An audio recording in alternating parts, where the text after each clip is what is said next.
Agradezco mucho en la línea telefónica que esté Cintia Martínez, coordinadora del proyecto de implementación subnacional de la Agenda 2030 del Programa de Naciones Unidas para el Desarrollo, que nos tome la llamada. Cintia, bienvenida, muy buenas tardes.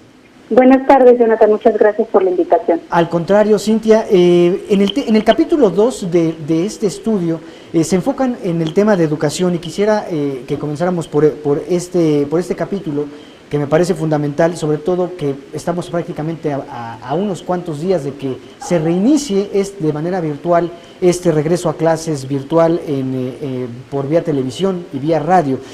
Y en ese sentido yo quisiera preguntarte, ¿qué es lo que encontraron en el estudio en cuanto a los retos de la educación a distancia y los retos que principalmente enfrenta un país como México con todas sus carencias?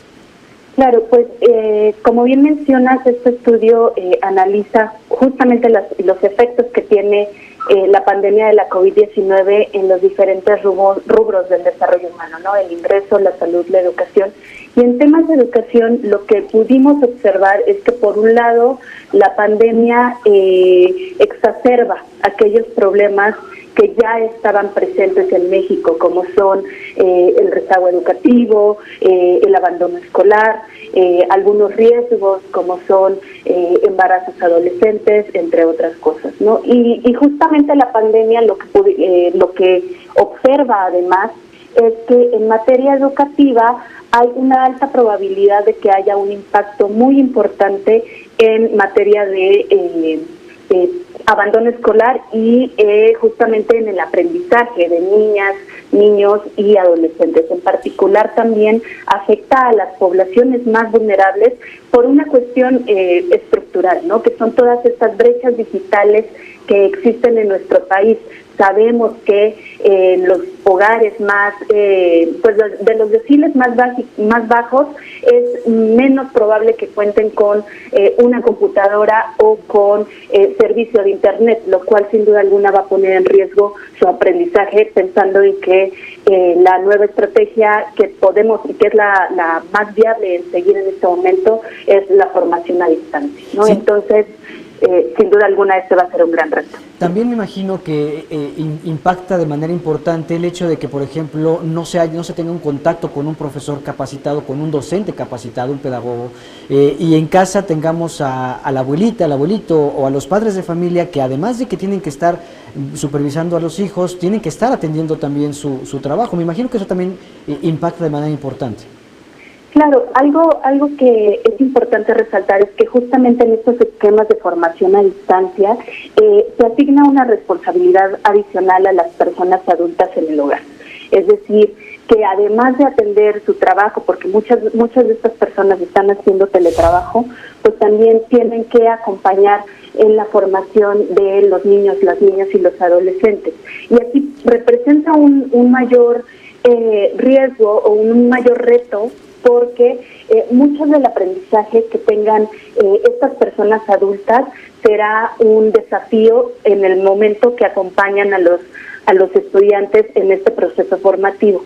Es decir, que si por alguna razón tienen, por ejemplo, un menor nivel académico que los niños, las niñas que están cursando en algún grado en específico, pues será mucho mayor o mucho más difícil poderles apoyar en esta parte del aprendizaje. Y a eso se suma pues todo el estrés que se puede estar generando al interior del hogar, sobre todo por la demanda de actividades adicionales que se les está haciendo, lo que puede derivar en fricciones, en impactos en la salud física y emocional, tanto de los niños y niñas y de los jóvenes, como también de las personas adultas, ¿no? Claro. Entonces, oye, Cintia, hace cuestión de prácticamente unos días, en las conferencias que está dando la Secretaría de Educación Pública a las 5 de la tarde, se estimó que un 10% de la planta o de los estudiantes de educación básica habrían desertado de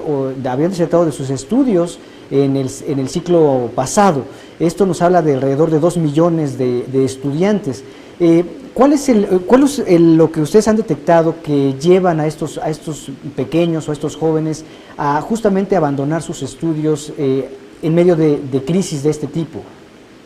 Claro, justamente en otro tipo de experiencias, emergencias, tanto sanitarias como, por ejemplo, de carácter ambiental, como fue el huracán Katrina o como el ébola, el Sierra Leona, lo que se ha podido observar es que este tipo de emergencias tiene un efecto importante tanto en las tasas de abandono como en el aprendizaje, en la recuperación del aprendizaje, porque en cuanto más se amplíe el aprendizaje a distancia o que no sea formal, pues mayores serán los efectos en los niños y las niñas en ese sentido para recuperar este aprendizaje, ¿no? Y algo que se ha notado en específico en este momento es que la principal causa por la cual estos estudiantes desertan es por apoyo a la economía familiar.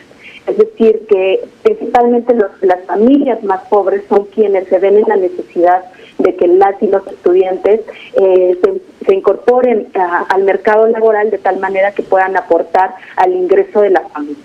Correcto. Y en ese sentido, pues también puede ir orientado en pues los retos que implica también al nivel interior del hogar, ¿no? Como son las tareas domésticas, principalmente que afectan a las niñas. Claro. Oye, finalmente, Cintia, el estudio termina con unas recomendaciones que me parece importante. ¿Qué recomendaciones le hacen en general, pues tanto a los estudiantes, a los profesores, como al gobierno, al Estado, para que podamos o para que se pueda transitar en esta pandemia? Lo más importante en estos momentos es que cuando se regrese a la educación formal ya en las escuelas es primero asegurar un retorno seguro, es decir, que haya una seguridad sanitaria para toda la comunidad escolar. Okay. Por otro lado, pues que se haga un diagnóstico del aprendizaje del alumnado de tal manera que puedan identificar cuáles serían los principales rezagos educativos y en ese sentido tener una estrategia de regularización.